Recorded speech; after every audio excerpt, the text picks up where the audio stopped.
Başka nasıl poz verebiliyorsun? Göster bakalım. Vay canına. Başka nasıl bir poz verirsin bana? Süper, süper, süper, süper bir tane. Allah'ım, Allah'ım geceli. Bir tane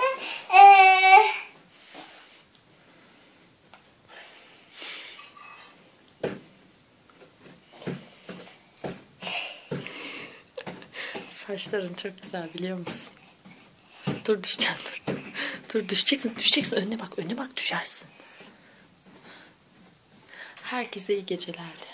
hadi yazalım. Yatın uyuyun artık de. Tatın uyu. Saat 1 oldu de. Sen böyle yazalım.